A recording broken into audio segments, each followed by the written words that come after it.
Ils furent tous remplis du Saint-Esprit. Acte 2, verset 4. Soyez remplis du Saint-Esprit. Éphésiens 5, verset 18. Le premier verset nous raconte ce qui est arrivé. Le deuxième est en ordre. Ils nous disent que nous devrions être.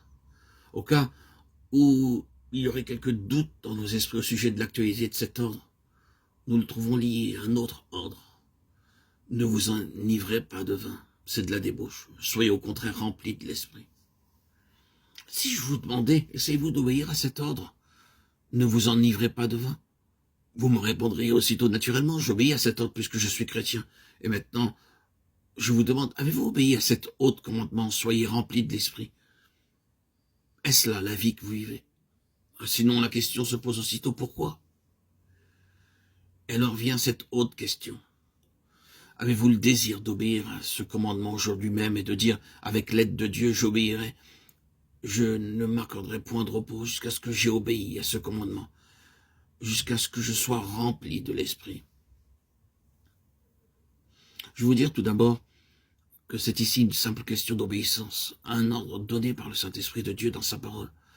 Nous ne désirons pas vous occuper ou vous intéresser avec ce que nous avons à dire au sujet de cette plénitude du Saint-Esprit, parce que cela pourrait vous conduire à des notions et à des conceptions qui ne sont réellement d'aucune valeur en ce qui concerne la réalisation du but que nous poursuivons. Mais nous désirons commencer tout de suite en disant que Dieu a ce message pour chaque chrétien. Mon enfant, je veux que tu sois rempli de l'Esprit. Que votre réponse soit, Père, je le veux aussi, je suis prêt, je renonce à moi-même pour obéir à mon Dieu. Remplis-moi de ton Saint-Esprit. Et de crainte que quelqu'un n'ait une fausse conception de ce que c'est que d'être rempli par le Saint-Esprit, laissez-moi juste vous dire que cela n'implique pas du tout un état de grande excitation, ou un état de perfection absolue, ou un état où nous n'avons plus aucun progrès à faire. Non. Être rempli par le Saint-Esprit, c'est seulement ceci. Avoir abandonné tout mon être à sa puissance. Quand l'âme tout entière est livrée au Saint-Esprit, Dieu lui-même vient l'emplir. Maintenant, la question que je désire vous poser est celle-ci. Qu'est-ce qui est nécessaire pour être rempli de l'Esprit? Cette question est d'une importance primordiale et si nous cherchons à trouver les réponses qui doivent être faites à cette question, cela pourrait nous aider à nous donner nous-mêmes. Nous demandons dans nos prières que Dieu nous sonde et ses réponses aideront chacun de nous à examiner son cœur et sa vie et à dire: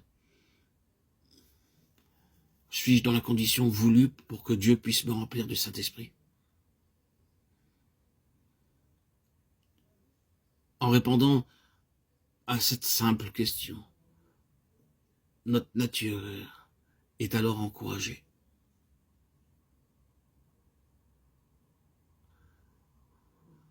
Suis-je dans la condition voulue pour que Dieu puisse me remplir du Saint-Esprit? Prenez du temps avant de répondre à cette question.